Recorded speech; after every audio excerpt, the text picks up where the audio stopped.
Voilà, bonjour à chacun. Nous sommes heureux de nous retrouver aujourd'hui, à chacun pour ce culte, ce communion avec Dieu, avec Jésus. Alors les enfants, j'espère que vous allez bien dans cette fin d'année scolaire. Il fait beau, il fait chaud, et on passe du bon temps. Et on veut passer ce bon temps avec Jésus aussi, parce qu'aujourd'hui, c'est un jour spécial. C'est la fête des Père. Et le thème de l'enseignement qui va être donné aujourd'hui, c'est Dieu est pour nous comme un Père. Alléluia. Ça, ce n'est pas merveilleux. Donc, je t'invite à ouvrir tes oreilles et être attentif au message qui va être communiqué. Que Dieu te bénisse. Bonjour Taxi. Bonjour les enfants. Bonjour à tous. Je suis heureux de vous retrouver ce matin. Hé, tu sais, on va parler du Père aujourd'hui. Ah oui, de mon papa? Chouette. Il est top mon papa. Tu sais, mon papa, il est fort. Il aime toujours faire tout plein de choses. J'aime tellement mon papa. Merci mon Dieu, car tu as créé mon papa. Oui, apprécie et aime ton papa. La Bible nous parle de Dieu comme un Père, le papa par excellence de tous les hommes. Lui seul est parfait. Et si tu te poses des questions sur ce qu'est un papa, écoute un peu.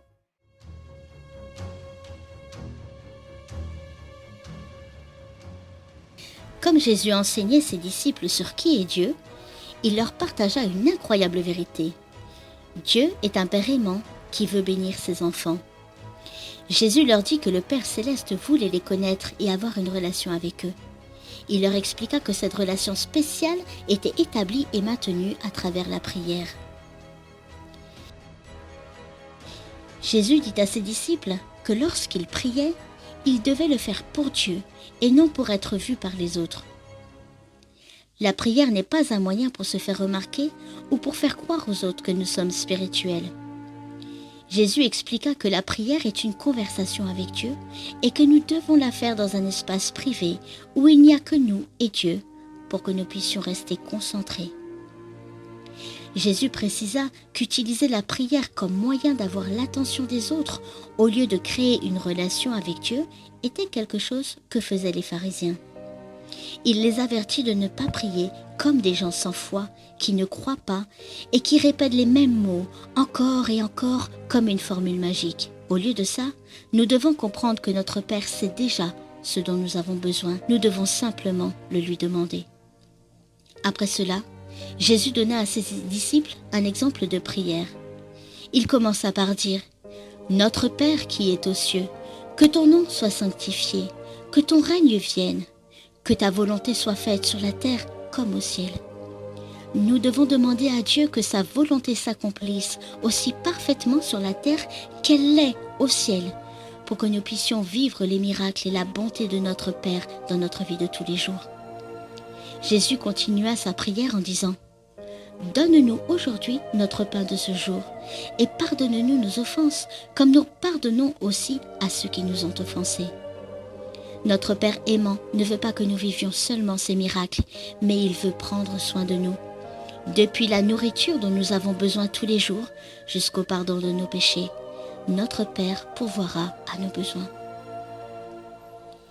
Jésus finit son incroyable exemple de prière en disant « Ne nous soumets pas à la tentation, mais délivre-nous du mal. » Jésus rappela à ses disciples que notre ennemi, Satan, veut nous faire du mal et nous éloigner de Christ.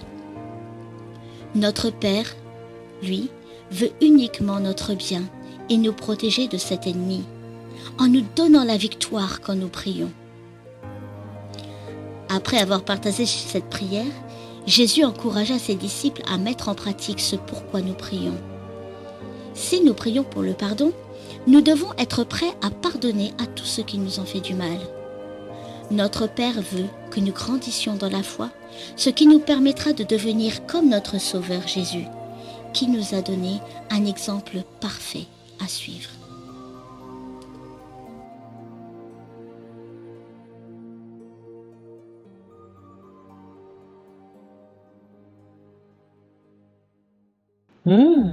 Je comprends ce que tu voulais me dire. Dieu est comme un papa. Oui, Dieu est un Père. Ce n'est pas un Dieu lointain, caché là-bas, derrière le ciel. C'est Dieu qui t'a créé et qui te connaît parfaitement. C'est ce dont tu as besoin. Mais il attend aussi que tu le lui demandes. Dieu veut communiquer avec toi. Il veut te parler et passer du temps avec toi. Aussi simple qu'une conversation que tu peux avoir avec un ami. C'est ça qu'on appelle la prière. Oui, Dieu veut participer à ta vie tous les jours et dans tous ses aspects. Dieu est un Père aimant qui veut te bénir car tu es son enfant, son trésor. Oui, il veut le faire depuis la nourriture et ce dont nous avons besoin pour vivre sur cette terre, jusqu'au pardon de nos péchés. Lui seul peut remplir ton cœur de l'amour dont tu as réellement besoin. Quand tu laisses Dieu te remplir de cet amour, c'est comme si ce Père te fait un gros câlin réconfortant qui te donne une paix et qui te rassure pour grandir. Tu n'as pas de souci à te faire, car tu as en toi la vie de Dieu qui ne demande qu'à grandir, à se développer. Tu as besoin d'apprendre, alors fais-lui confiance. C'est un père qui montre l'exemple parfait à son enfant. Tout naturellement, tu l'imiteras, tu apprendras de lui, tu te développeras et tu lui ressembleras. Dieu te protège et veille sur toi, comme un papa le ferait. Merci au Dieu d'être ce père, ce papa qui m'aime et qui prend soin de moi. Maintenant, retrouve tes activités. J'espère que tu les as imprimées.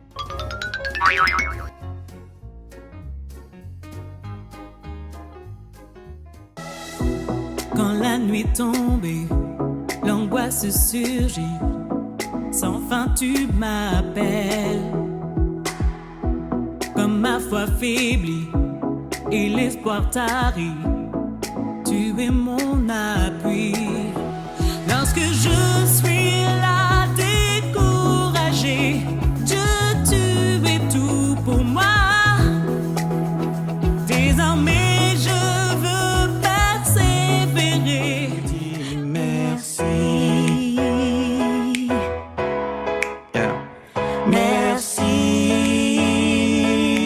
je te dis merci. Merci, merci, merci, je te dis merci.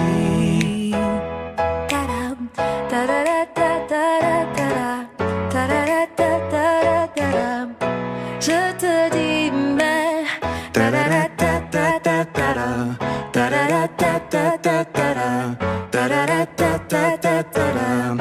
je te dis merci.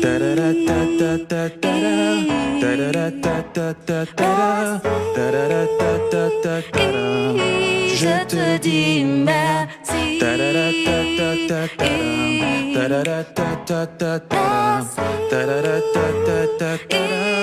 Je te dis merci.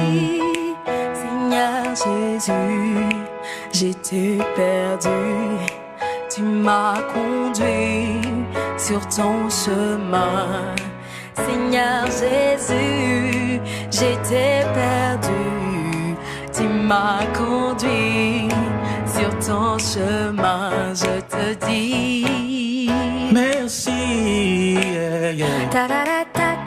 Merci.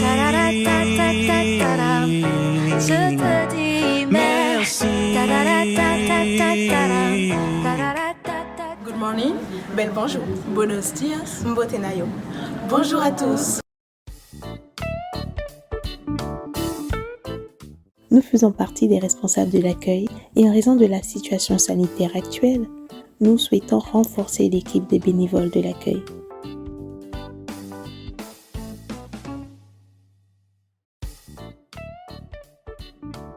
Vous êtes baptisé, aimez servir, vous aimez la ponctualité, vous aimez accueillir avec le sourire et même sous un masque. Donc vous êtes fait pour rejoindre l'équipe de bénévoles. Vous avez la possibilité de faire une période d'essai de 3 mois et au terme de cette période d'intégration, votre adhésion est rendue effective. Nous sommes à la recherche de bénévoles pour les 2 cultes, 9h et 11h30. Et surtout pour un 3e culte en cours de préparation. Pour plus d'informations, n'hésitez surtout pas à contacter le service d'accueil. Et à très bientôt.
Voilà, bonjour à tous, bonjour à ceux qui nous rejoignent pour ce culte ensemble. Et voilà, moi je suis le pasteur Olivier Rouquin et nous sommes l'église en action pour adorer le Seigneur, en action pour louer Jésus. Simplement, voici ce temps, ce moment va commencer par l'adoration, par la louange. Après, nous aurons un temps de Sainte Seine. Pour ça, je vous invite déjà à préparer le pain et le vin. Et nous aurons le message apporté par le pasteur Sostène, ainsi encore d'un temps d'interview, aller plus loin. Alors simplement, je vous invite à disposer vos cœurs pour adorer le Roi des Rois, le Seigneur des Seigneurs. Que Dieu nous bénisse. Bonjour l'Église, bienvenue dans la présence de notre Dieu ce matin. Nous sommes là pour l'adorer, pour élever son nom, pour le glorifier. Amen. Nous servons le Dieu de l'impossible, car c'est lui qui nous fortifie. Par lui, nous pouvons tout. Amen. Je vous invite à vous lever de là où vous êtes. Nous allons célébrer notre Dieu par ce chant. Par toi, je peux tout accomplir. Amen. Par toi, je peux tout accomplir. Je peux vraiment tout, car c'est toi qui me rends fort. Rien n'est impossible. Dans toi, les yeux sont ouverts, les liens sont brisés. Oui, je vis par la foi. Rien n'est impossible. Rien n'est impossible à notre roi. Par toi, je peux tout accomplir encore une fois. Par toi, je peux tout accomplir. Je peux vraiment tout, car c'est toi qui me rends fort. Rien n'est impossible. Par toi,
le sais, tu es là près de moi.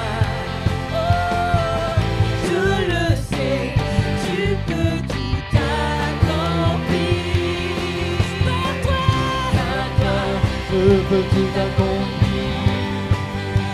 Je peux vraiment tout, car c'est toi qui me rends compte. Rien n'est impossible, par toi les yeux sont ouverts, les liens sont brisés, je vis par la foi. Rien n'est impossible.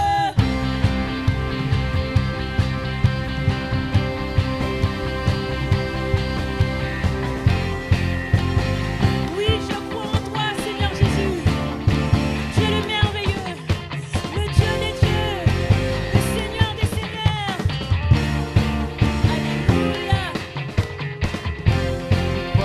Je crois, oui je crois, oui je crois, oui je crois en toi. Oui je crois, oui je crois, oui je crois, oui je crois, oui je crois en toi. Oui je crois, oui je crois, oui je crois en toi, Seigneur. Oui je crois, oui je crois, oh, oui je crois en toi.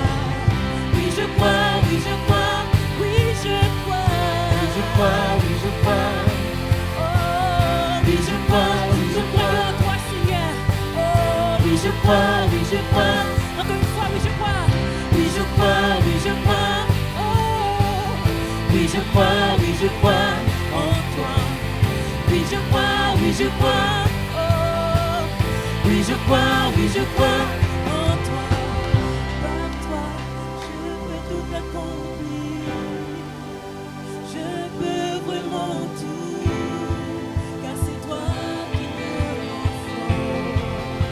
Rien n'est impossible, par toi les yeux sont ouverts, les liens sont brisés, oui je vis par la foi. Rien n'est impossible, oui je crois, oui je crois, oui je crois, oui je crois en toi. Oui je crois, oui je crois, oui je crois, oui je crois, oui je crois en toi. Oui je crois, oui je crois, oui je crois, oui je crois, oui je crois en toi. Oui je crois, oui je crois, oui je crois, oui je crois, oui je crois en toi. Une dernière fois. Oui je crois, oui je crois, oui je crois, oui je crois en toi. Oui je crois, oui je crois, oui je crois, oui je crois, oui je crois en toi.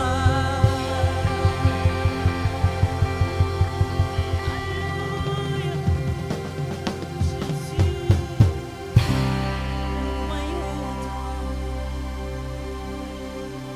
Tu es grand, Seigneur. Tu es grand, là où tu règnes sur ton trône, Seigneur. Viens régner sur le trône de notre cœur, Seigneur. Tu es le Tout-Puissant, ton nom est élevé, Seigneur. Tu es digne d'être adoré, Seigneur. Reçois nos louanges, Seigneur, en ce lieu. Reçois nos louanges, Seigneur, en ce moment devant toi, Seigneur. Nous nous prosternons devant ta face, Seigneur.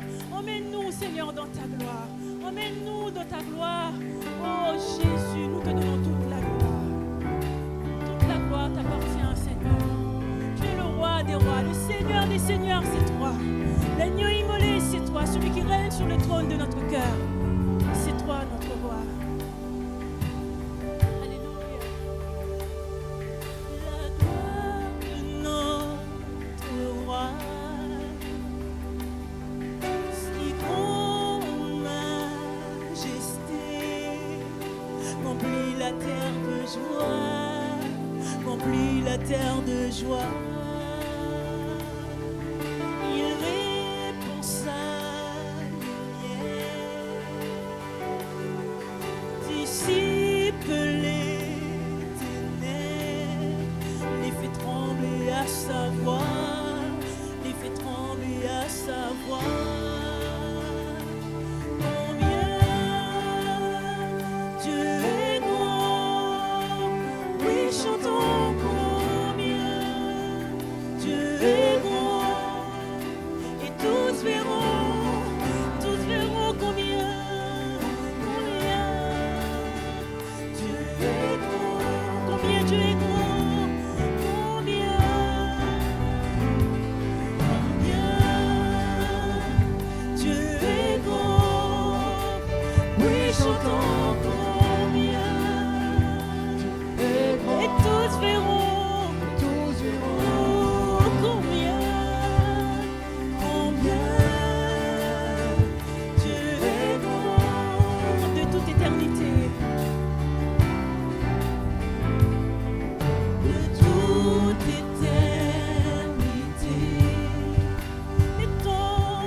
Les temps sont dans ses mains. Commencement et fin. Commencement et fin. Père, Fils, Père, Fils, Esprit. Il est le Dieu très haut. Le lion et l'agneau. Le lion et l'agneau. Combien Dieu est grand. Oui, chantons combien Dieu est grand. Et tous verront combien Dieu est grand.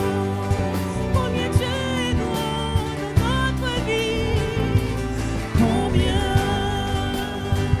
Dieu est merveilleux.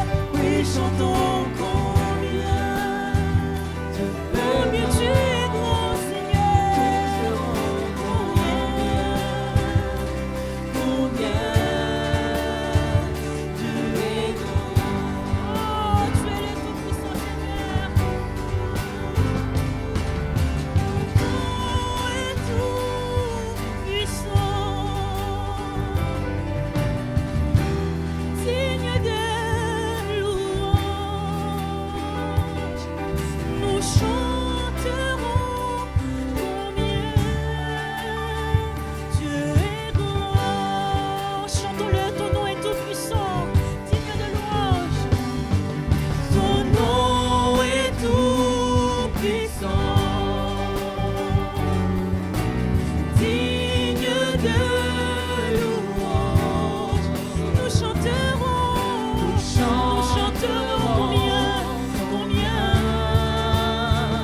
Dieu est grand. Oh, ton nom est tout-puissant, Jésus. Ton nom est tout-puissant. Chantons-le, digne de. Nous chanterons combien Dieu est grand. Combien Dieu est grand. Combien Dieu est grand. Oui, chantons combien Dieu est grand. Et tous verront combien Dieu est grand. Combien Dieu est grand. Combien Dieu est grand. Oui, chantons combien Dieu est grand. Et tous verront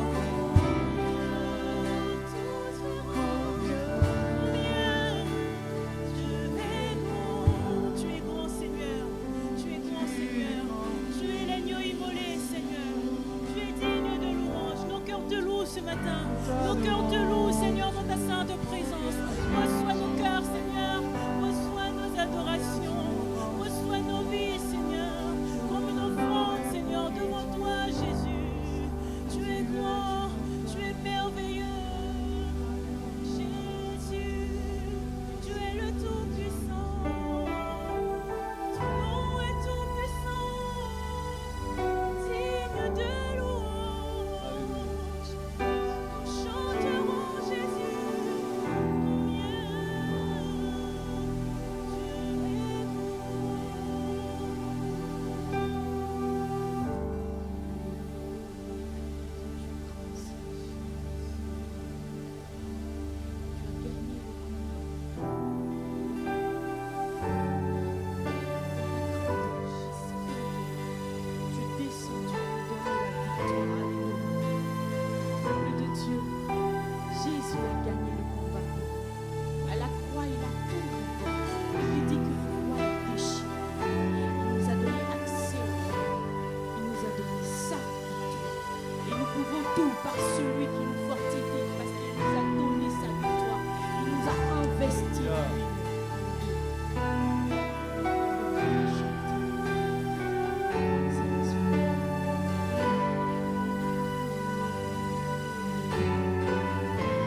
Chantons ensemble, alléluia.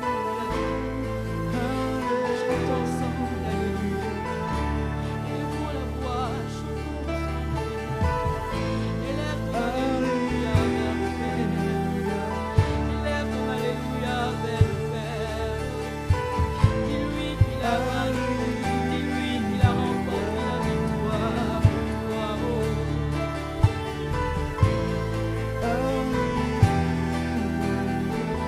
Oui, la mort ne t'a pas vaincu, mort ne t'a pas vaincu. Père, tu es ressuscité, tu es ressuscité, tu règnes en majesté, tu règnes en majesté, tu es ressuscité, tu es ressuscité. Seigneur, nous voulons t'élever, Seigneur, nous voulons élever ton nom.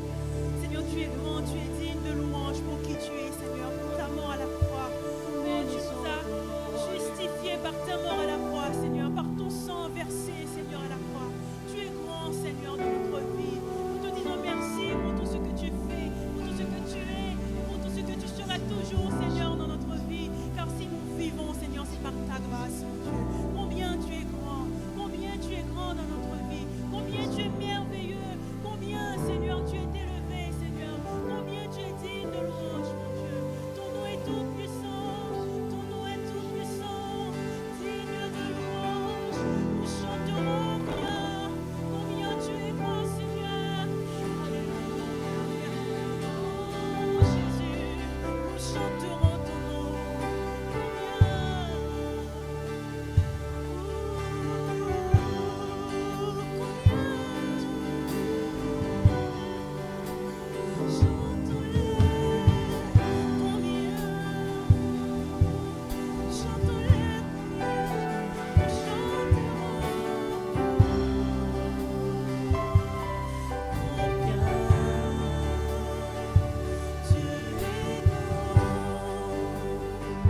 Disons combien notre Dieu est grand encore une fois.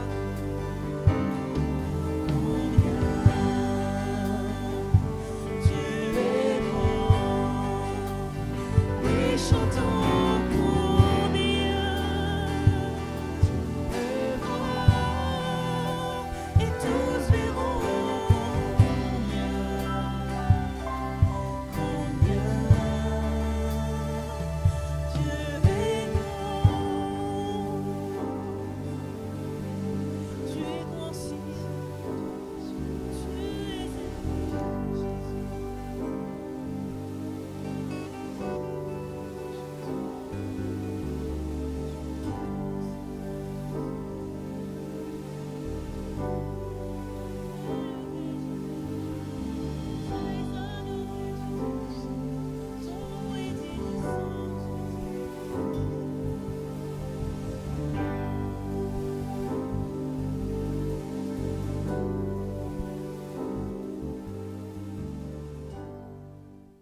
Voilà, nous sommes bénis par ce temps de louange et d'adoration et nous remercions Dieu pour ce moment. Et nous allons passer au temps de la Sainte Seine. Et alors que nous avons glissé dans l'adoration, dans la louange, nous voulons continuer dans l'action de grâce et dire merci à Jésus. Merci à Jésus pour ce qu'il a fait à la croix, ce qu'il a fait à Golgotha. C'est pour ça, alors que tu prépares le pain, alors que tu prépares le vin, je t'invite que nous puissions dire merci au Seigneur. Élève la voix là où tu es, dans cette continuité de la prière, de la louange. Voilà, merci Seigneur pour ce temps. Merci Seigneur pour ce moment. Merci pour ce repas. Nous voulons communier avec toi. Tu es digne de louange, tu es digne d'adoration, tu es digne d'être exalté, tu es digne d'être élevé. Merci parce que tu n'as pas regardé à toi, mais tu as regardé à nous pour venir sur la croix, pour venir te donner, pour venir mourir, pour venir laisser le sang couler. C'est pour ça aujourd'hui, nous, tes frères, tes sœurs, nous sommes dans la joie, nous sommes heureux parce que nous sommes sanctifiés en cet instant par ton sang. toi le roi serviteur, toi qui es obéi au Père. Alors nous bénissons ce temps, nous bénissons ce moment. Prends toute la place au milieu de nous, au nom de Jésus-Christ. Amen. Je t'invite là où tu es, simplement à te préparer. Et voici le texte de référence par rapport à cela. Philippiens chapitre 2, verset 5 qui nous dit « Ayez en vous les sentiments qui étaient en Jésus-Christ, lequel, existant en forme de Dieu, n'a point regardé comme une proie à arracher d'être égal avec Dieu, mais s'est dépouillé lui-même, prenant une forme de serviteur et devenant semblable aux hommes, ayant paru comme un simple homme. Il s'est humilié lui-même, se rendant obéissant jusqu'à la mort, même jusqu'à la mort de la croix. Gloire au Seigneur Jésus. Je t'invite là où tu es maintenant à prendre les aliments et que nous puissions ensemble prendre le pain. Prenons le pain.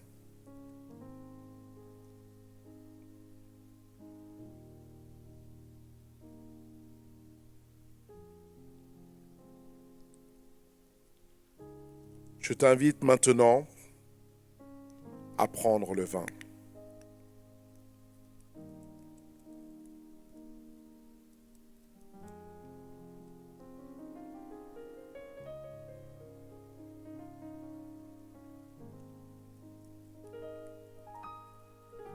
Nous remercions encore le Seigneur. Merci pour cette coupe. Que cette coupe soit une coupe de bénédiction pour mon frère, pour ma sœur, pour l'Église en action et pour tous ceux qui nous regardent. Gloire et honneur à ton saint nom. Merci Jésus. Amen. Amen. Amen. Je laisse la place à la parole de Dieu.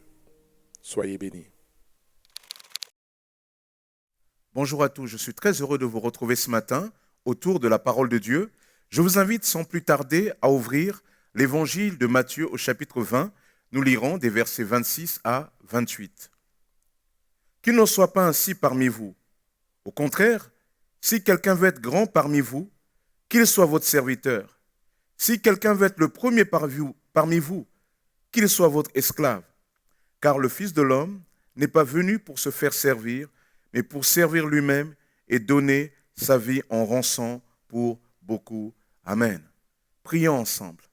Seigneur, nous te bénissons, Père éternel, pour ta parole.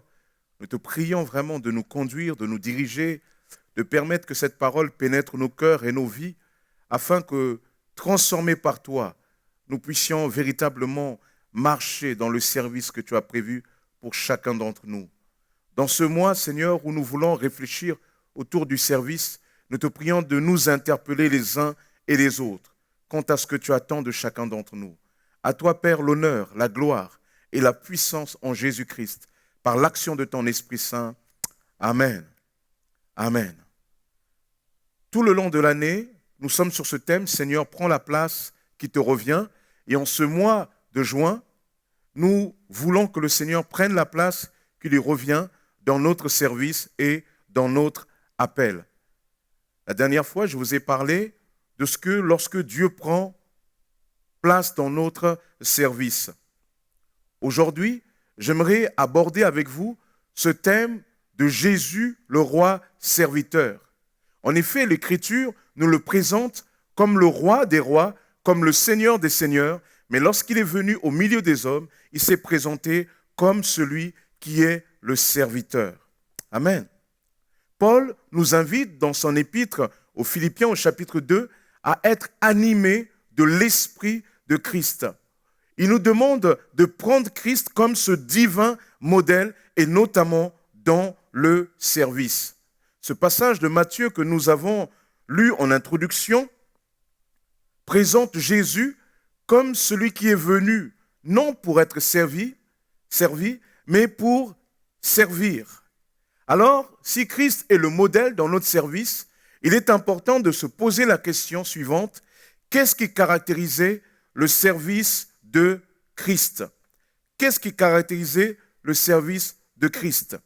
Alors, on pourrait dire beaucoup de choses, Mais j'ai identifié ce matin 7 caractéristiques du service de Christ qui nous permet, en regardant ces différentes caractéristiques, de voir ensemble ce que le Seigneur attend de nous dans notre service personnel.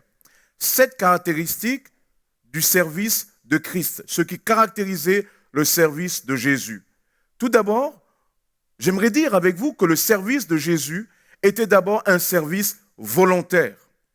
Philippiens 2,6 dit « Lui qui, dès l'origine, était de condition divine, ne chercha pas à profiter de l'égalité avec Dieu, mais il s'est dépouillé lui-même. Il a pris la condition du serviteur. » Plus loin, verset 8, « Il s'abaissa lui-même en devenant obéissant. » Le service de Christ est d'abord un service volontaire. On ne l'a pas forcé. Le Seigneur souvent rappellera dans les évangiles que personne ne le contraint. Et personne ne le contraindra, mais lui-même, il est venu pour s'offrir par obéissance au Père. Donc c'est un service volontaire. Le service de Christ pourrait être qualifié d'une offrande volontaire au Père. Nous nous souvenons de cette parole d'Hébreux où il est dit que tu n'as voulu ni sacrifice ni offrande pour le péché, mais tu m'as formé un corps. Et j'ai dit, voici je viens pour faire ta volonté. Amen. Le Christ est venu pour faire la volonté de Dieu.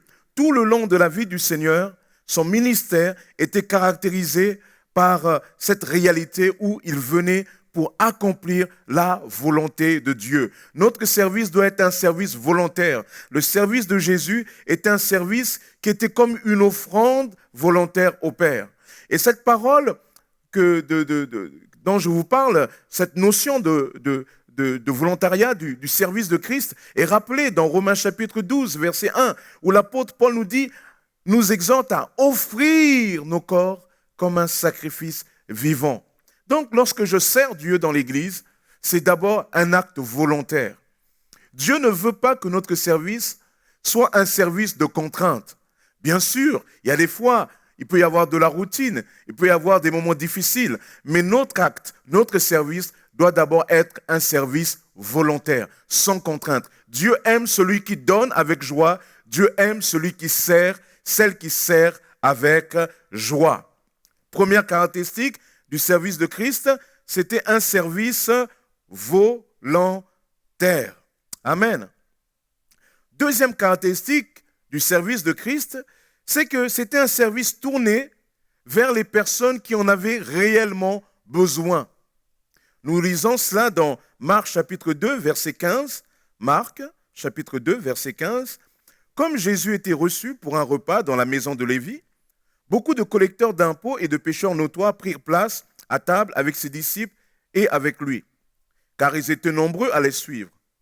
En voyant qu'il mangeait avec ces pécheurs notoires et ces collecteurs d'impôts, les spécialistes de la loi qui appartenaient au parti des pharisiens interpellèrent ses disciples. « Comment votre maître peut-il manger avec ces collecteurs d'impôts et ces pécheurs ?» Jésus, qui les avait entendus, leur dit « Les bien portants n'ont pas besoin de médecins. Ce sont les malades qui en ont besoin. Je ne suis pas venu appeler des justes, mais des pécheurs. Ce ne sont pas les bien portants qui ont besoin de médecins, mais ce sont les malades qui en ont besoin. Je ne suis pas venu appeler des justes, mais des pécheurs. » Le ministère de Christ, son service, était un service volontaire et c'était un service tourné vers ceux qui étaient dans le besoin. C'est-à-dire que c'est un service qui ne quittait pas l'objectif. Il était venu pour servir le Père au milieu des hommes. Il était venu vers les brebis perdues de la maison d'Israël. Il était venu vers ceux qui étaient malades, vers ceux qui étaient paralysés, ceux qui n'avaient pas la vue, ceux qui ne comprenaient pas, ceux qui étaient liés. Et d'ailleurs, il le dit dans ce passage inaugural de Luc chapitre 4, « L'Esprit du Seigneur est sur moi, il m'a oint pour libérer les captifs, pour rendre la vue aux aveugles. » C'est un service qui était tourné vers ceux qui sont dans le besoin. C'est très important dans notre service de ne jamais oublier qu'est-ce que le Seigneur attend de nous. Qu'est-ce que le Seigneur attend de nous? Notre service doit se situer dans un périmètre bien défini. Nous devons faire attention ici à l'éparpillement. À plusieurs reprises, on a souvent voulu détourner Jésus de sa mission, mais Jésus était concentré. Un jour, une femme va venir le voir et lui dit, ma fille est tourmentée par le démon. Et Jésus dit, je n'ai été envoyé que vers les brebis perdues de la maison d'Israël. Autrement dit, parce que cette femme, elle était syro-phénicienne, il dit, ce n'est pas d'abord votre temps à vous.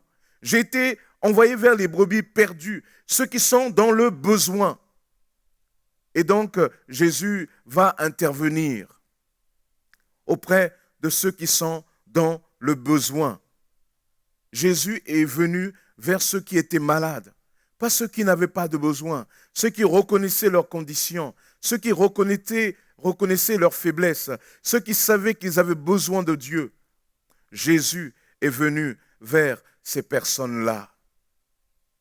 Un service tourné vers les personnes qui en avaient besoin. Et c'est très important là aussi, nous en tant qu'Église, dans notre service pour Dieu, là je ne parle plus individuellement, mais je parle collectivement, de ne pas oublier que le Seigneur nous a envoyés vers les gens qui sont dans le besoin. Il y a cette parole du Seigneur qui dit, la moisson est grande et il y a peu d'ouvriers. Il y a une moisson qui est là et le Seigneur nous invite à moissonner. Voyez ? C'est très important en tant qu'Église de comprendre que nous devons aller vers ceux qui sont dans le besoin. Trop souvent, nos lieux, nos communautés deviennent souvent des lieux aseptisés, des lieux formatés, où lorsque quelqu'un qui sort du cadre vient au milieu de nous, souvent nous nous rendons compte que nous ne savons plus accueillir ces personnes-là. Or, le Seigneur est venu vers les personnes qui étaient malades, ceux qui étaient captifs. L'Église, dans sa mission, ne doit jamais oublier qu'elle a été envoyée, elle aussi à son tour, vers les personnes qui sont dans le besoin. Nous devons faire attention de ne pas nous perdre dans toutes sortes d'activités qui nous fassent oublier l'objectif, les âmes qui sont chères au cœur du Seigneur. Troisième caractéristique du service de Christ, c'était un service de compassion. De compassion. La compassion est définie comme la capacité à se laisser toucher par la souffrance de l'autre. Compassion veut littéralement dire souffrir avec l'autre, souffrir avec. Lorsque Jésus, de son temps, était passé dans des territoires, lorsqu'il voyait la souffrance, le texte biblique nous dit que Jésus était plein de compassion, était rempli de compassion. Jésus se sentait touché. Amen. Alléluia. C'est très important de savoir que notre Dieu est un Dieu qui se laisse toucher par nos situations. Amen. Peut-être que toi, tu es là chez toi, tu as été confronté cette semaine à des difficultés et tu te dis, oh Seigneur, je me sens seul. Non, Dieu se laisse toucher par ta situation. Et ce n'est pas parce que Dieu est puissant qu'il est comme détaché. Dieu en Jésus était puissant pour ressusciter Lazare, et avant de ressusciter Lazare, il va pleurer avec les proches de Lazare. Notre Dieu est un Dieu compatissant. Notre Dieu est un Dieu qui se laisse toucher par la souffrance de l'autre. Notre Dieu sait ce dont nous avons besoin. C'est un Dieu plein de compassion. Et cette compassion, on va la voir à plusieurs reprises s'exercer vis-à-vis de toutes sortes de personnes. Premièrement, avec la veuve de Naïn, Luc chapitre 7, verset 11. Ensuite, Jésus se rendit dans une ville appelée Naïn. Ses disciples et une grande foule l'accompagnaient. Comme il arrivait à la porte de la ville, il rencontra un convoi funèbre. On enterrait le fils unique d'une veuve. Beaucoup d'habitants de la ville suivaient le cortège. Le Seigneur vit la veuve et il fut pris de pitié ou de compassion pour elle. Et il lui dit, ne pleure pas. Puis il s'approcha de la civière et posa sa main sur elle. Les porteurs s'arrêtèrent. Jeune homme, dit-il, je te l'ordonne, lève-toi. Le mort se redressa, s'assit et se mit à parler. Jésus le rendit à sa mère. Amen. Waouh! Je ne sais pas pour vous, mais mettons-nous un instant à la place de cette femme. Elle avait un fils unique. D'ailleurs, dans ce texte, il n'est pas question de son mari. Hein? Il n'est pas question de son mari. Il nous est dit que cette femme-là, elle était veuve. Donc, elle avait perdu son mari. Et là, elle perdait encore la dernière personne qui lui était chère, son fils unique. Et donc, quand elle allait au cimetière, c'est le cœur meurtri, c'est le cœur déchiré, c'est le cœur sans solution. La mort avait frappé et la mort, cette chose inéluctable, avait complètement foudroyé sa vie. Cette femme ne pouvait pas s'imaginer que ce jour-là, quelque chose allait se passer, pouvait même se passer pour elle. Mais voici, alors que ce cortège funèbre allait au cimetière, ce cortège va rencontrer Jésus. Je n'ose pas croire que c'est par hasard, mais je crois que le Seigneur, conduit par l'Esprit, avait fixé rendez-vous à cette situation. Alors il va voir cette femme-là, il va voir toute la famille déchirée. À cette époque, dans bien d'autres cultures, et même en France, mais souvent c'était beaucoup plus communautaire. Lorsqu'il y avait un deuil, c'est comme tout le village qui est en deuil. Tout le monde pleurait. Et souvent, c'était des grands cris. Et Jésus, il voit cette femme. Et le texte biblique nous dit, Jésus est touché par la souffrance de cette femme. Et comme il est touché par la souffrance de cette femme, il va lui dire cette parole extraordinaire. Ne pleure pas. Oh, vous et moi, souvent nous le disons à des personnes dans la souffrance, ne pleure pas. Mais nous sommes limités souvent dans nos moyens.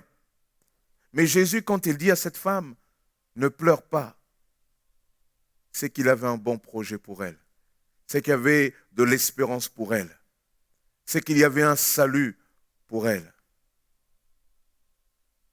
Et lorsque Jésus dit ne pleure pas, alors il va s'approcher du corps et il va dire cette parole extraordinaire. Jeune homme, je te l'ordonne, lève-toi. Oh, alléluia. Je te l'ordonne, lève-toi. Et à ce moment même, le jeune homme va se redresser, s'asseoir et se mettre à parler.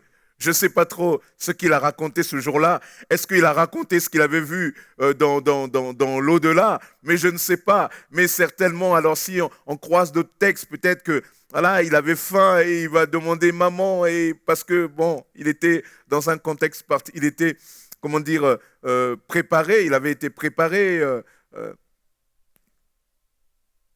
parce que Jésus était un serviteur plein de compassion.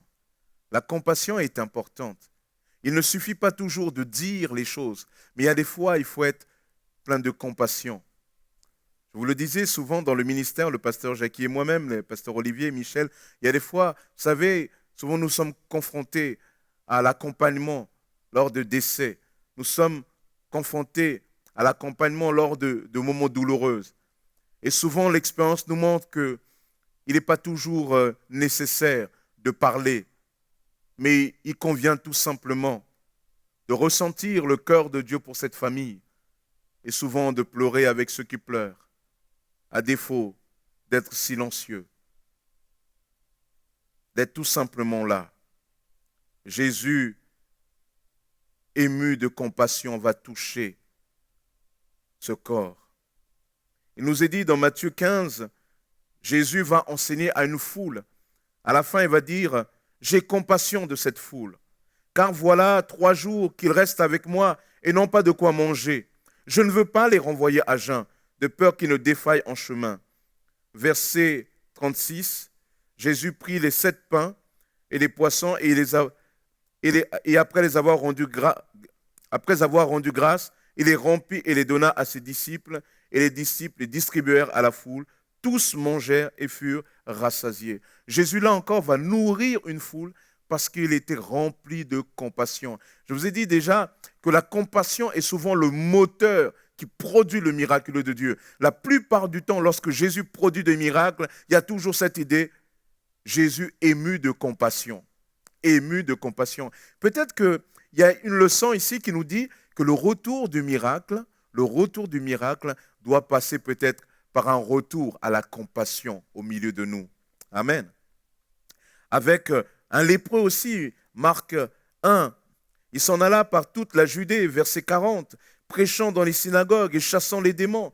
Un lépreux vint à lui et se jetant à genoux lui dit, d'un ton suppliant, « Si tu le veux, tu peux me rendre pur. » Verset 41, Jésus, ému de compassion, étendit la main, le toucha et dit, « Je le veux, sois pur. » Aussitôt la lèpre le quitta et il fut purifié.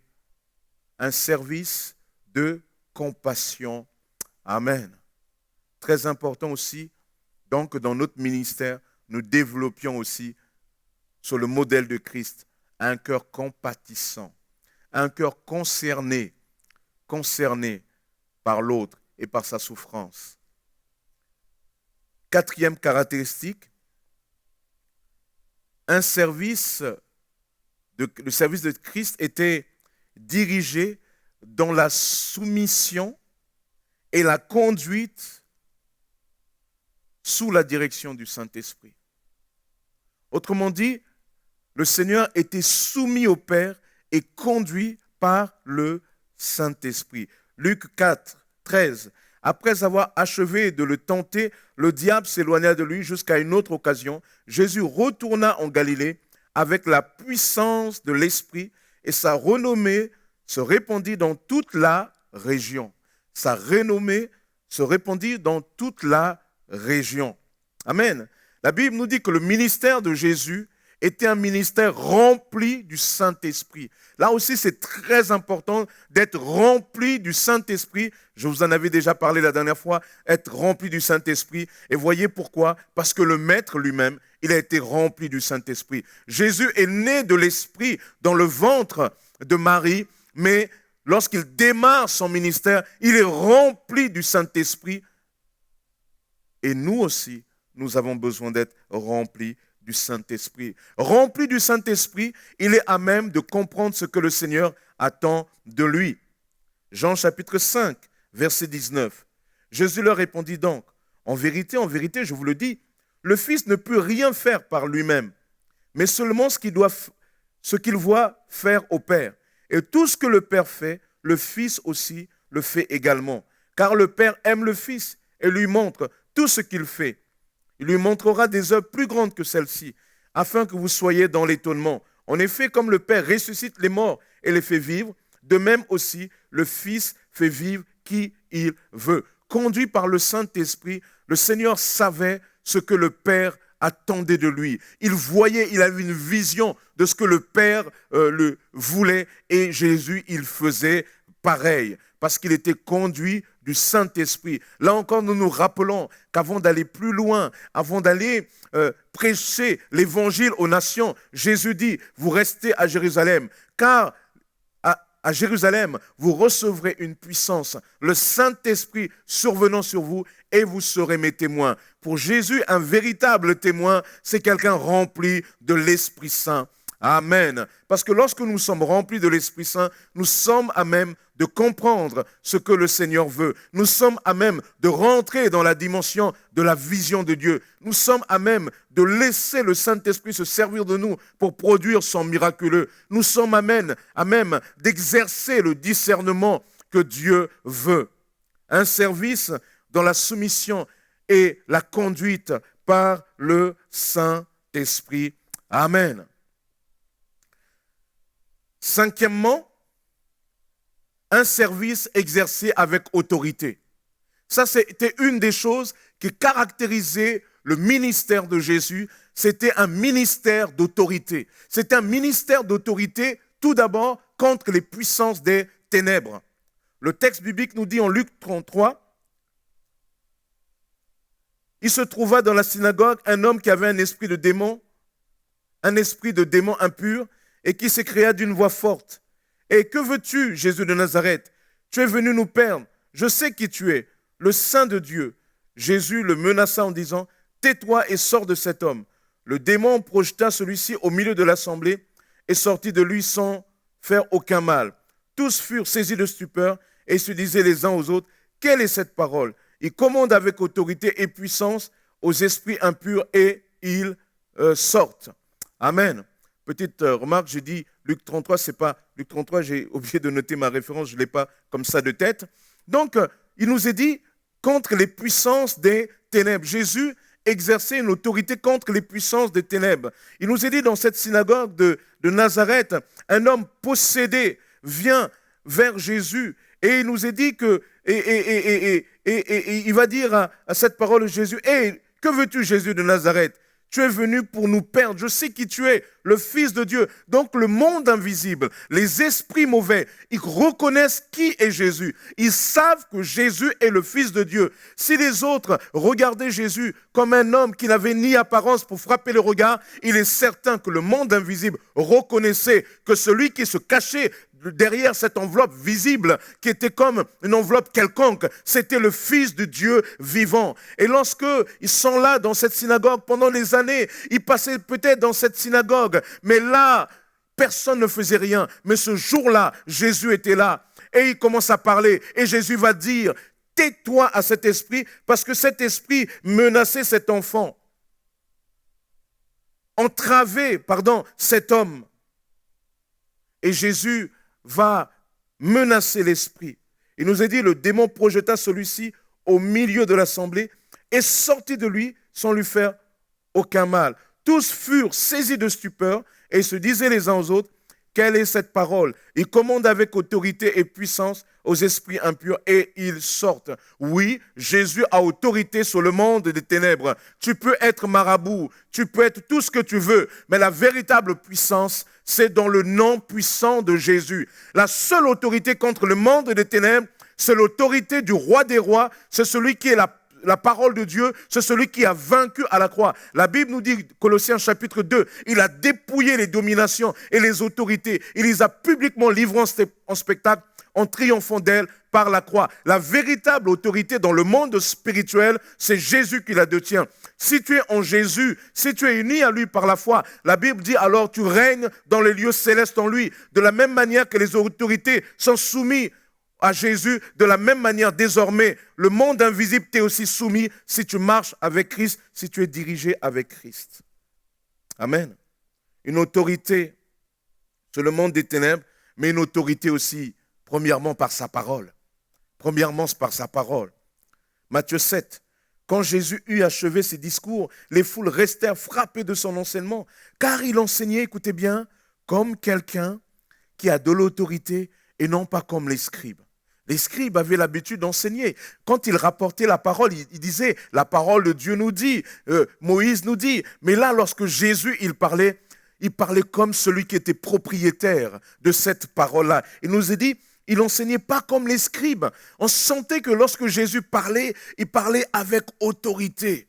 Amen. Un jour, les responsables juifs vont envoyer Jésus, vont envoyer des gardes du temple pour arrêter Jésus. Et ils vont entendre Jésus enseigner et ils vont retourner vers ceux qui les ont envoyés. Ils vont dire, mais pourquoi vous ne l'avez pas arrêté? Êtes-vous aussi devenus ses disciples? Ils vont dire aux responsables du temple, jamais homme n'a parlé comme cet homme. Alléluia! Jamais homme n'a parlé comme parle cet homme. Parce que Jésus, lorsqu'il parlait, il parlait avec autorité. Amen. Nous aussi, notre service, notre ministère a besoin de cette autorité que le Saint-Esprit nous communique au travers du sang précieux de Jésus. Dieu t'a communiqué, mon frère, ma soeur, l'autorité. Si tu marches avec Christ, si tu es conduit par l'Esprit de Dieu, alors le monde invisible voit le sceau de l'Esprit qui est en toi. Le monde extérieur ne le voit pas.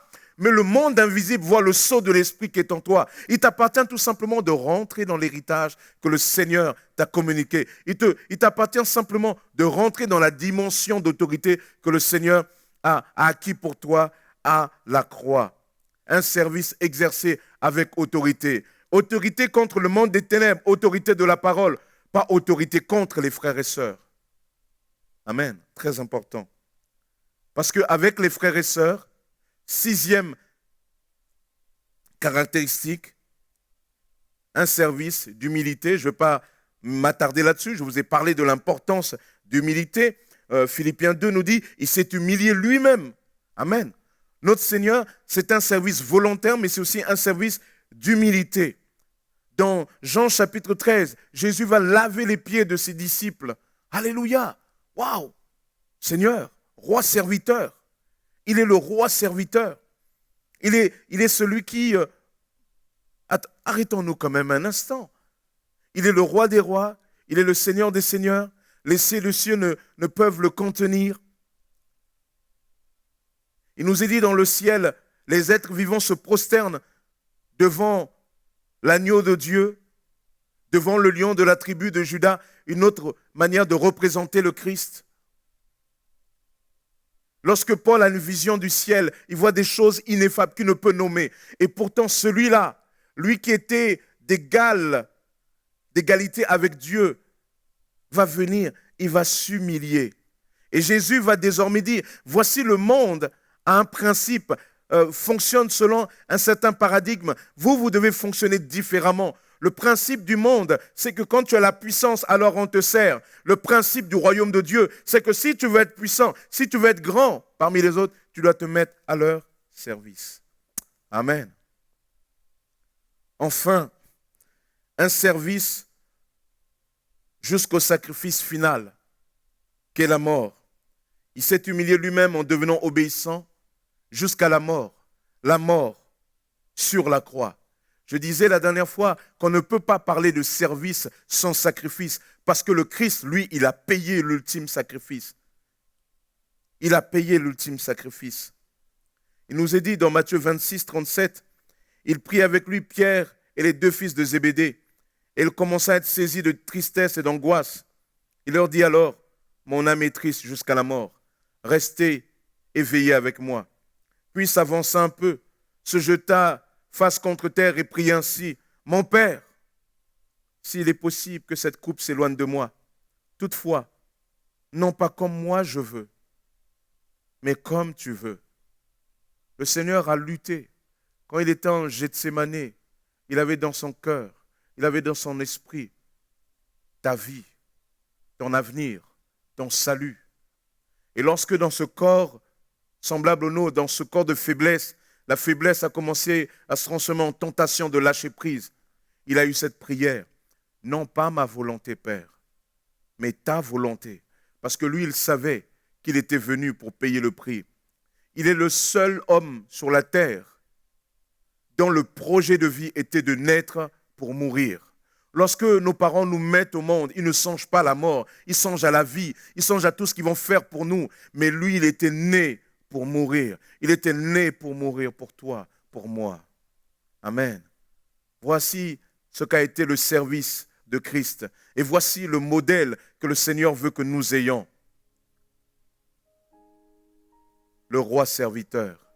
Ce roi serviteur nous rappelle, l'Écriture nous rappelle ce matin 7 caractéristiques du service de ce roi serviteur. C'était un service volontaire, un service tourné vers de véritables besoins, un service de compassion, un service de soumission et de conduite par le Saint-Esprit, un service d'autorité, un service d'humilité. Et au final, cela l'a amené à la mort. Tout cela pour toi et moi. Lorsque tu sers Dieu, mon frère, ma soeur, tu dois garder à l'esprit au moins ces 7 caractéristiques. Ces 7 caractéristiques doivent influencer ton service, mon service. Que le Seigneur nous bénisse ensemble. Je vous invite vraiment à ce qu'on prie maintenant et que nous puissions dire, Seigneur, viens m'aider à vivre à mon tour aussi ces 7 caractéristiques. Il y en a d'autres, mais ce matin, j'ai voulu m'attarder sur ces 7. Prions ensemble. Seigneur, nous te bénissons, Père éternel. Nous te prions, Seigneur, de nous aider à considérer ces 7 caractéristiques de service volontaire, de service conduit par l'Esprit, de service d'humilité. Ô Père, nous te prions véritablement que notre service soit imprégné de cela. Aide-nous à grandir dans ces choses par l'action puissante de ton Esprit Saint. Tu bénis mes frères et sœurs, tu leur fais du bien. Tu nous permets ensemble, aussi bien individuellement que collectivement, à nous inscrire dans cette réalité. Dans le nom puissant de Jésus, j'ai prié. Amen. Amen. Que le Seigneur vous bénisse, que le Seigneur vous fortifie. Seigneur, prends la place qui te revient dans mon service. Restez connectés en Jésus.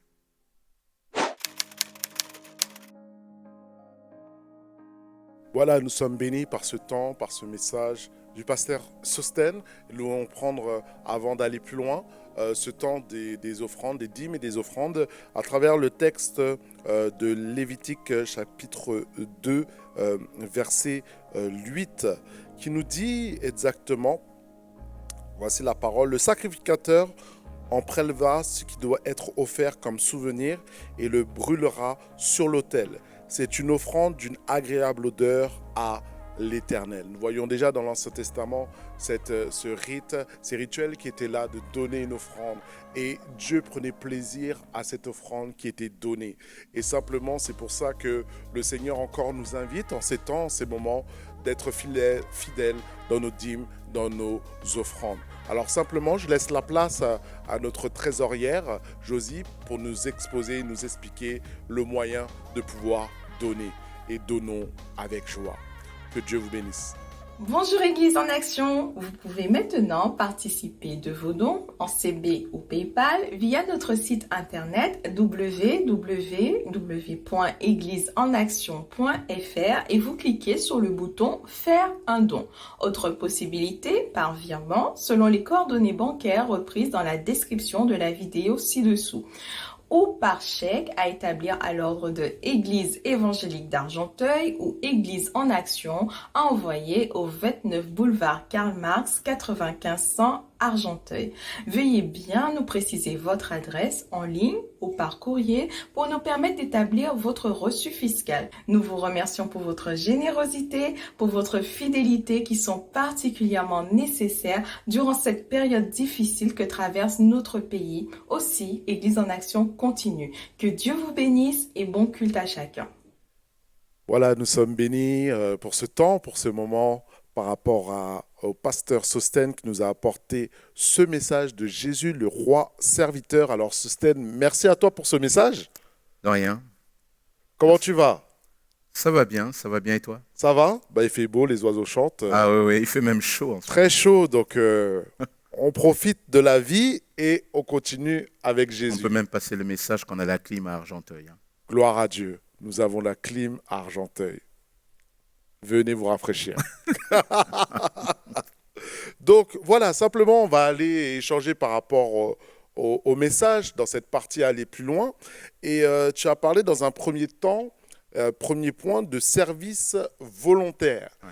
Et la question que je te poserai par rapport à cela, c'est qu'est-ce que tu penses des pasteurs ou des responsables qui contraignent certains chrétiens à des services et qui se sentent obligés?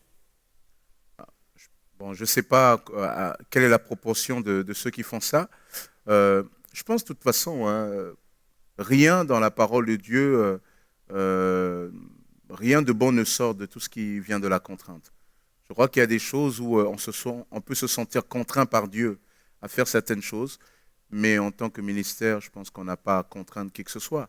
Après, c'est vrai qu'on peut exhorter aussi certains lorsque... je pense que tout chrétien doit s'engager dans un service. Donc nous exhortons toujours, nous proposons à la personne, et parce que je crois que le service est bon, le service nous permet aussi de vraiment de découvrir d'autres dimensions de Dieu, le service nous permet aussi au fur et à mesure où nous servons, peut-être c'est aussi l'occasion de préciser notre appel, donc c'est toujours bon de servir. Et aussi parce que le service, la Bible dit que l'Église est un corps. Donc s'il est important que chacun prenne sa part et sa place, mais bon, ça sans contrainte, c'est important. Ok, donc tu fais la différence entre l'encouragement et la contrainte. Oui, encourager, c'est important. On ne peut pas contraindre les gens. On ne contraint pas les personnes. Même psychologiquement, manipuler les gens pour qu'ils fassent. Non, on doit proposer. Tout service, c'est toujours une offrande volontaire. Il y a la notion d'offrande volontaire et on parle même d'offrande de bonne odeur devant Dieu. Et ce qui est volontaire et de bonne odeur devant Dieu, alors Paul dit que c'est un culte raisonnable. Amen. Une deuxième question par rapport à la pensée de l'éparpillement. Tu as parlé par rapport à cela dans le service. Et ce que nous voyons actuellement maintenant, c'est des chrétiens qui peuvent être impliqués dans plusieurs assemblées, qui sont à gauche, qui sont à droite, et qui paraissent éparpillés. Qu'est-ce que toi, tu penses de cela en tant que pasteur ? Bon, on voit dans l'Écriture quand même que dans l'Église, il y avait des ministères qui avaient une dimension transversale. Une dimension ministère apostolique, évangéliste, etc. Donc on avait déjà dans l'Église primitive même des gens qui étaient envoyés et qui passaient dans toutes sortes d'églises. Maintenant, nous voyons quand même aussi dans les Actes des Apôtres quelqu'un comme Pierre, qui est rattaché à l'église de Jérusalem, Paul, Barnabas sont rattachés à l'église d'Antioche, Philippe est attaché à l'église de Césarée, etc., etc. Donc on voit que ces ministères, aussi forts aient pu être leur impact autour d'eux, eh bien, ces gens étaient rattachés à un lieu de culte. C'est vrai qu'aujourd'hui, je pense que les nouvelles technologies et aussi la tendance actuelle fait que les murs comme tombent. Hein. Avant, il y avait vraiment... aujourd'hui, avec les nouvelles technologies, quand vous passez par Internet, on voit toutes sortes d'églises, notamment dans le contexte de la Covid, hein, comment c'est vécu les uns et les autres. Et c'est vrai que c'était intéressant de découvrir, de partager, mais je pense que la pensée de Dieu, c'est quand même qu'on soit attaché à une église. Et c'est là qu'on sert le mieux. Même dans le monde, on voit que c'est jamais bon de s'éparpiller, encore plus dans l'église. Je pense que c'est pas bon de s'éparpiller. Hein. C'est bien de visiter des frères et sœurs, mais on ne peut pas être partout à la fois. C'est un des principes souvent que je dis et que je rappelle souvent à ceux qui servent. Il dit, pasteur, Dieu m'a envoyé avec vous pour vous servir là, mais après je sers aussi là-bas. Je dis non, ça on n'a pas besoin à Argenteuil. Pour toi, ça paraît Je pense que l'Écriture, non, je crois que l'Écriture nous demande de nous attacher à une communauté et à servir. Je crois qu'il y a la notion aussi dans l'Église de corps universel, mais aussi de corps au sens local du terme. Donc je pense que souvent l'éparpillement peut aussi révéler une instabilité. Donc je crois que c'est important de s'attacher à une église. On peut visiter les frères et sœurs, participer à des rencontres, mais je crois qu'on est quand même membre d'une église locale. Et Paul, le grand Paul, hein, qui a beaucoup voyagé, eh ben, quand on voit ses lettres, quand on voit, vous savez, souvent à la fin de la Bible, on voit le tracé du parcours de Paul, eh ben, on voyait que ça revenait toujours vers cette église d'Antioche. Donc ça veut dire que même Paul, il reconnaissait qu'il avait une église locale. C'était l'église d'Antioche. Amen. Et c'est sûr que pour connaître une communauté, connaître les frères et sœurs, ben, il faut passer du temps avec eux. Oui, et c'est de important. manière générale, c'est comme oui, ça on sert les gens, il faut être à connaître côté d'eux. les personnes. Et oui. Donc, oui, merci. On en sait quelque chose, même nous, en tant que pasteurs. Hein. Dans les assemblées de Dieu, un pasteur peut être sollicité ailleurs pour aider, ce qui est mon cas, mais il n'empêche qu'on doit être d'abord attaché à une église locale, et c'est à celle-là d'ailleurs qu'on se doit en premier, je crois. Oui, c'est vrai que les familles évoluent, les hommes évoluent, et que même voir l'évolution de chaque personne, bah, les pasteurs ont besoin d'être là pour voir, pour superviser, pour regarder, pour accompagner, et c'est très important. Et c'est vrai qu'il y a l'évolution des personnes, des chrétiens, et il y a l'évolution globale de l'Église, l'évolution des services aussi, et voilà, c'est une bonne chose. Alors, une autre question par rapport à cela, on voit aussi, dans ce temps de Covid aussi, beaucoup de personnes ont été isolées, beaucoup de personnes ont ressenti ce sentiment d'être isolées et même abandonnées de Dieu. Dans ce point où tu as partagé sur le service de la compassion. Et qu'est-ce que tu peux dire à ces personnes qui peut-être ont vécu des décès, qui ont vécu des maladies et qui se sentent au fond de leur cœur abandonnées de Dieu? Aussi paradoxal que cela soit, Dieu ne les a jamais abandonnés. La Bible enseigne que notre Dieu, quand un malheur crie, l'Éternel entend, l'Éternel est près de ceux qui ont le cœur abattu. Ça, c'est des enseignements de l'Écriture. Et je le dirais, tu l'as dit, hein, il y a des personnes qui se sentent. Or, la vie avec Dieu, ce n'est pas des sentiments, c'est la foi. Et la foi est basée sur la parole. Et la parole nous enseigne que même lorsque nous passons par des moments difficiles, Dieu ne nous abandonne pas.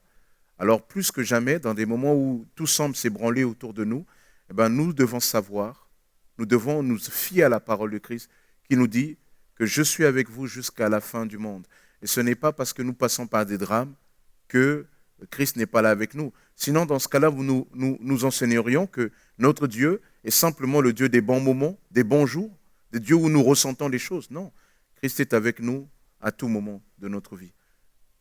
Amen. Ils ne sont pas seuls. On n'est pas seul. Plus que jamais, le Seigneur est vraiment touché par cette situation. C'est là aussi, en tant que chrétien, on doit être aussi des ambassadeurs de ce message de compassion, en disant à ses frères et sœurs que vous n'êtes pas seuls. Christ est là. C'est là où la parole prend tout son sens. Oui. Il est fidèle. Son nom Oui. est fidèle. Il est Donc fidèle. il est là. Il est fidèle. Qu'on bien le sûr. sente ou qu'on ne le sente Bien pas, sûr. il est là. Oui, il est fidèle. Parce qu'il le dit. Voilà. Tu as abordé un autre point, gloire à Dieu. Et par rapport à cela, justement, que Jésus était rempli du Saint-Esprit, est-ce que tu aurais 2-3 réflexions, pensées ou encouragements pour qu'une personne soit remplie du Saint-Esprit concrètement? Si tu aurais 3 points à donner à une personne pour qu'une personne un chrétien soit rempli du Saint-Esprit. Je pense que souvent, il faut comprendre c'est quoi être rempli du Saint-Esprit. Je crois que c'est tout simplement être immergé dans une dimension où le Saint-Esprit exerce sa puissance en nous. Et pour être rempli du Saint-Esprit, l'Écriture nous dit, il faut croire, il faut le savoir. Il faut croire que c'est pour nous, que le Saint-Esprit n'est pas une récompense. Et prier avec foi. Prier avec foi. Et prier avec foi, c'est-à-dire, lorsque je prie, je dois m'attendre, à l'instant même que je prie, que le Seigneur se manifeste en moi, ou bien dans les jours qui viennent, le Seigneur se manifeste en moi. La foi, c'est toujours récupérer dans l'invisible, prendre dans l'invisible avant que cela soit rendu visible. Et lorsqu'on demande à Dieu, comme ça, moi je conseille aux uns aux autres, commencez à louer Dieu. Commencez à louer Dieu dans la louange, dans l'adoration. Tu demandes à ce que le Seigneur te remplisse de son Esprit Saint, alors demande-lui avec foi et loue Dieu comme une anticipation de reconnaissance. Tu es déjà reconnaissant alors que tu n'as pas vu. Et c'est là aussi que le Saint-Esprit vient. C'est très important. Amen, amen. Connaître, avoir foi. Avoir foi, prier, louer. Louer. Et on va de l'avant par rapport à cela. Une autre question par rapport à cela, une dernière question. Justement, est-ce que tu fais la différence entre autoritaire et autorité divine? Quand on parle de quelqu'un d'autoritaire, ça veut dire que c'est quelqu'un qui est un peu pesant sur les autres, quoi, hein. Quelqu'un d'autoritaire, c'est quelqu'un qui est dur, on dirait même cassant. Alors que quand on parle de l'autorité, c'est d'abord se référer à celui qui tient toutes choses entre ses mains. Lorsque nous sommes en Jésus, nous sommes à même, Dieu pose sur nous une autorité. Hein. C'est-à-dire, je le disais encore tout à l'heure dans la prédication, pas contre les autres, mais l'autorité, à notre identité est attachée une autorité. Nous sommes des enfants de Dieu. Nous sommes en Christ. Et donc, puisque nous sommes en Christ, alors le Seigneur nous invite aussi, il y a des circonstances qui nous inviteront aussi à exercer une certaine autorité selon les situations. Et d'autant plus, je crois que quand on est rempli du Saint-Esprit, on vit encore plus intensément cette autorité. On a plus conscience encore de cette autorité, on est un peu plus à même de l'exercer. Je crois que Dieu ne nous demande pas d'être autoritaire, mais Dieu nous demande à certains moments d'agir sous son autorité et avec son autorité. Et c'est ce que Jésus a fait lorsque cet homme possédé, le démon qui est là, et dit « Nous savons que tu es le Fils de Dieu, tu es venu pour nous perdre ». Il lui ordonne avec l'autorité qu'il représente lui-même en tant que Fils de Dieu. Donc si un frère qui lui confond autorité divine et autoritaire, comme à un moment tu as parlé durant le message, et parle durement aux gens, et reprend durement, et considère cela comme être autoritaire comme avoir l'autorité divine. Qu'est-ce que tu lui dirais comme conseil? Moi, je lui dis tout simplement, voyez comment Jésus parlait. Jésus pouvait être dur lorsqu'il dénonçait l'hypocrisie des pharisiens, mais lorsque il avait en face de lui des âmes qui avaient soif, jamais il était autoritaire. C'était toujours de la compassion et de la douceur et de l'amour. Donc, si Jésus doit être notre modèle, il faut s'inspirer de ça. Moi, je garde souvent à l'esprit, c'est vrai que souvent dans le ministère ou dans la vie en commun, il y a des fois on peut être agacé de telle et telle situation. Mais ce qui me permet souvent de me corriger, c'est de me rappeler que cette personne est précieuse aux yeux de Jésus. Et de me rappeler aussi que ma parole a une puissance en tant qu'être humain, en tant que chrétien, mais aussi en tant que pasteur. Et donc, on doit faire attention à la manière qu'on l'exerce. Une des choses que j'expliquais lorsque j'étais pasteur, notamment à Goussainville, quand on nommait des anciens, je disais, ne négligez jamais la puissance de vos mots. Et la puissance de nos mots, Dieu a mis en nous une certaine autorité. Elle ne doit pas servir à écraser l'autre, elle doit servir à aider l'autre, quoi. C'est très important. Christ n'est pas quelqu'un d'autoritaire. Mais lui, son autorité, il exerce dans la douceur et vraiment en lisant les Écritures, tout simplement. Hein. Mais ça me fait penser justement, pour finir, au fruit de l'esprit, la douceur. Oui. Et que Jésus, le prince de la douceur, Ah ouais. et que ce n'est pas une qualité qui est très valorisée dans le monde séculier, mais dans le monde spirituel hautement. Oui. Et soyons des hommes de douceur Oui, par oui, la grâce c'est de important, Dieu. c'est important. Que Dieu nous aide. C'est En tout cas, important. merci à toi, Sosten. Je t'en Merci prie. beaucoup pour ce message, pour les échanges édifiants. Et que Dieu vous bénisse et restons connectés à Jésus, au Amen. roi serviteur. Amen. Nous avons été bénis par le message du pasteur Sosten. Jésus, le roi serviteur, a partagé, échangé, a communiqué aux gens qui sont autour de vous pour que un maximum soit béni. Et aujourd'hui, en après-midi, nous avons un temps exceptionnel. Nous avons des baptêmes. Alléluia. Alors venons nous réjouir avec ces bien-aimés qui vont témoigner de ce que Jésus a fait dans leur vie et qui vont plonger dans les eaux pour confesser le Fils, le Père et le Saint-Esprit. Et nous voulons nous annoncer aussi que, bien sûr, nous avons les Let's Pray qui continuent le mercredi et le vendredi à 7h30 à 8h, en replay aussi à réécouter pour être encouragé et béni dès le matin dans la parole de Dieu. Mais nous aurons le mardi aussi sur place, ici à 19h30. Nous avons une grande nouvelle, vous le savez, depuis mardi dernier, c'est que nous avons les temps de prière en présentiel. Alléluia. Alors je sais que tu te réjouis là où tu es et je t'invite à t'inscrire pour venir adorer le Seigneur sur place. Ce n'est pas la même chose. Je t'invite assurément, tu seras béni. Et simplement, nous continuons pour le dimanche prochain. Vous savez que les mesures du gouvernement s'allègent au fur et à mesure. Nous avons plus de place pour vous accueillir, pour recevoir et faire son culte présentiel en présentiel. Donc n'hésitez pas à vous inscrire au culte de 9h et au culte de 11h30 pour vivre par la grâce de Dieu la meilleure communion fraternelle. Voilà, simplement que Dieu vous bénisse, que Dieu vous encourage et que Dieu vous fortifie. À bientôt.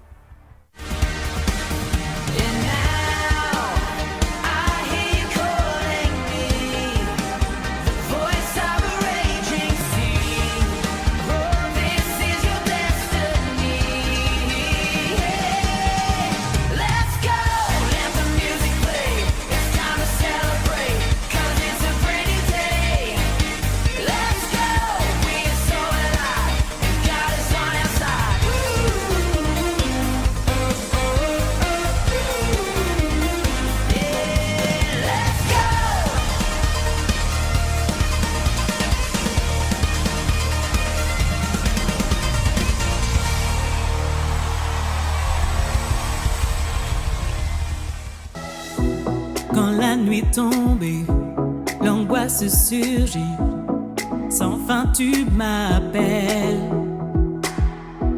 Comme ma foi faiblit et l'espoir tarit, tu es mon appui. Lorsque je suis là découragé, Dieu, tu es tout pour moi. Désormais je veux persévérer. Merci. Yeah. Merci. Je te dis merci. Merci. Merci. Merci. Je te dis merci.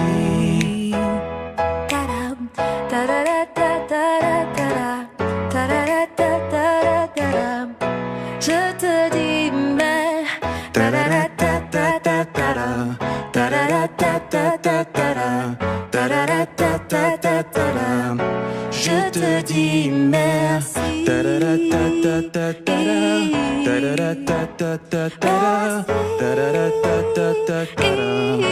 Je te dis merci. Je te dis merci.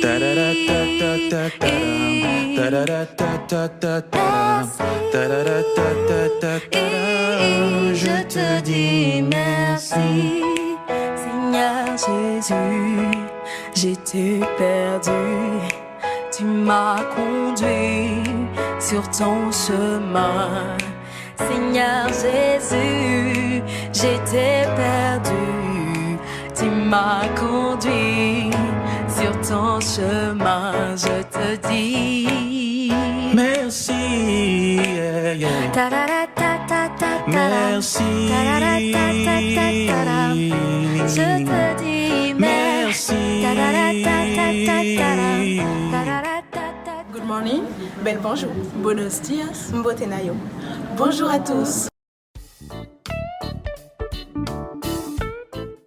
Nous faisons partie des responsables de l'accueil et en raison de la situation sanitaire actuelle, nous souhaitons renforcer l'équipe des bénévoles de l'accueil.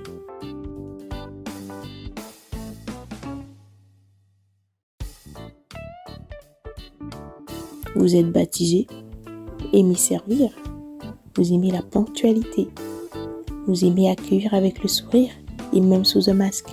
Donc vous êtes fait pour rejoindre l'équipe de bénévoles. Vous avez la possibilité de faire une période d'essai de 3 mois et au terme de cette période d'intégration, votre adhésion est rendue effective. Nous sommes à la recherche de bénévoles pour les 2 cultes, 9h et 11h30, et surtout pour un 3e culte en cours de préparation. Pour plus d'informations, n'hésitez surtout pas à contacter le service d'accueil et à très bientôt.